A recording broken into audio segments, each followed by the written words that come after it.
Здравствуйте, меня зовут Старостин Илья, я ученик 8 класса городской классической гимназии. Тема моей исследовательской работы — сравнение медиальных форм якутских и немецких народно-социально-бытовых сказок. Цель работы — сравнить якутские и немецкие социально-бытовые народные сказки и их медиальные формулы. Задача — узнать об особенностях народно-социально-бытовых сказок, определить понятие медиальных форм сказок, изучить виды медиальных форм народных сказок, сравнить медиальные формы немецких и якутских народных сказок. Социально-бытовые сказки иллюстрируют реальную жизнь героев, показанную с точки зрения их социального положения. Традиционные формулы сказки представлены тремя группами — начальные, медиальные и финальные. Медиальные или срединные формулы — это традиционные формулы, используются в самом тексте сказки, что отличает их от инициальных формул и финальных формул.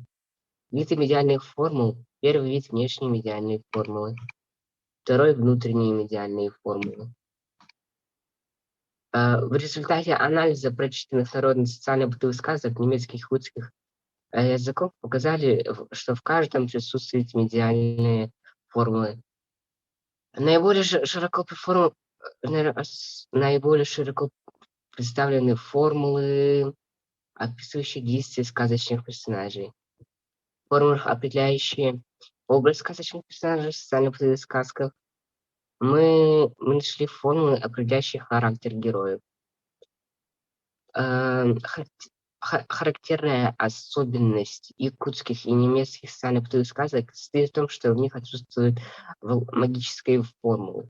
Например, магические фразы. Но в немецких социально-бытовых сказках приметы, принадлежащие герою, несут в себе волшебство. В переходных пространственно-временных формулах, которые служат для характеристики пути героя, встречи героя с новыми персонажами, сказки. В якутских социально-бытовых сказках наиболее часто описывается встреча обычных людей. А в немецких социально-бытовых сказках мы выявили также элементы волшебной сказки — встреча героя с великаном. Традиционные формулы являются отличительной особенностью фольклорных жанров и в особенности народных сказок. Одним из самых распространенных формул в тексте сказки являются медиальные или срединные формулы. Результаты анализа народных социально-бытовых немецких и якутских сказок показали, что в каждой сказке присутствуют медиальные формы, функции которых разнообразны. Мы приходим к выводу, что медиальные формулы могут отражать так же, как и инициальные и финальные, национальные особенности народов, быть ярким проявлением данных культур. Спасибо за внимание.